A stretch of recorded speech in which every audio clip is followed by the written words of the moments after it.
everyone! Today we're going to read the true story of the three little pigs, as told to John Sheshka, illustrated by Lane Smith. Everybody knows the story of the three little pigs, or at least they think they do. But I'll tell you, in on a secret, nobody knows the real story because nobody has ever heard my side of the story. I'm the wolf, Alexander T. Wolf. You can call me Al. I don't know how this whole big bad wolf thing got started, but it's all wrong. Maybe it's because of our diet?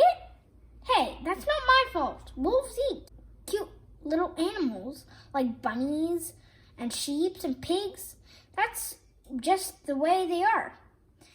If cheeseburgers were cute, folks would probably think you were big and bad too. But like I was saying, the whole big bad wolf thing is all wrong. The real story is about a sneeze and a cup of sugar. This is the real story.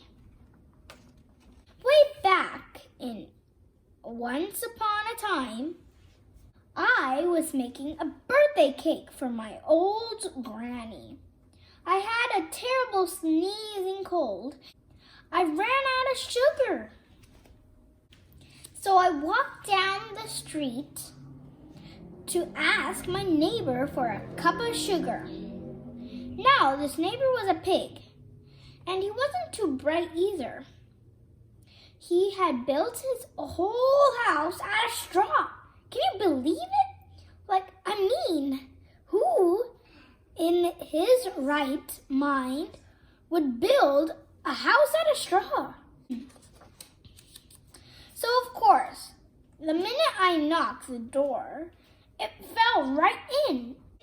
I didn't want to just walk into someone else's house, so I called, Little Pig, are you in? No answer. I was just about to go home without the cup of sugar for my dear old granny's birthday cake. That's when my nose started to itch. I felt a sneeze coming on. Well, I huffed and I snuffed. And I sneezed a great sneeze. And you know what? That whole darn straw house fell down. And right in the middle of the pile of straw was the first little pig, dead as a doornail. He had been home the whole time. It seemed a shame leaving a perfectly good ham dinner lying there in the straw, so I ate it up. Think of it as a big cheeseburger just laying there. I was feeling a little better, but still, I didn't have my cup of sugar. So I went to the next neighbor's house. This neighbor was a first little pig's brother. He was a little smarter, but not much. He had built his house of sticks. I rang the bell on the stick house. Nobody answered. I called, Mr. Pig, are you in? He yelled back, go away, you wolf. You can't come in. I'm shaving the hairs of my chin. See? I had just grabbed the doorknob when I felt another sneeze coming on. I huffed and I snuffed. I tried to cover my mouth, but I sneezed a great sneeze. And you're not going to believe it, but this guy's house fell down just like his brother's. When the dust cleared, there was the second little pig, dead as a doornail. Wolf's honor. know, food will spoil if you just leave it out in the open. So I did the only thing there was to do. I had dinner again. Think of it as a second helping. I was getting awfully full, but my cold was feeling a little better. And I still didn't have that cup of sugar for my dear old granny's birthday cake. So we went to the next house. This guy was the first and second little pig's brother. He must have been the brains of the family. He had built his house out of bricks.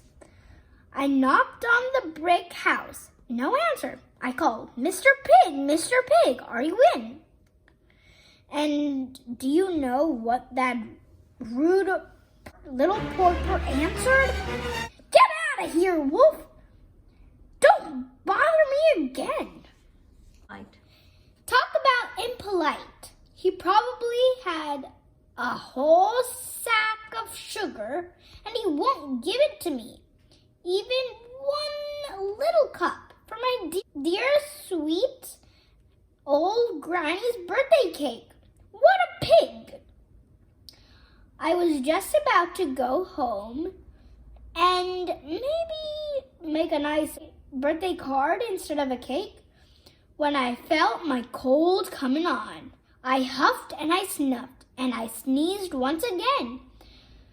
Then the third little pig yelled, and your old granny can sit on a pin.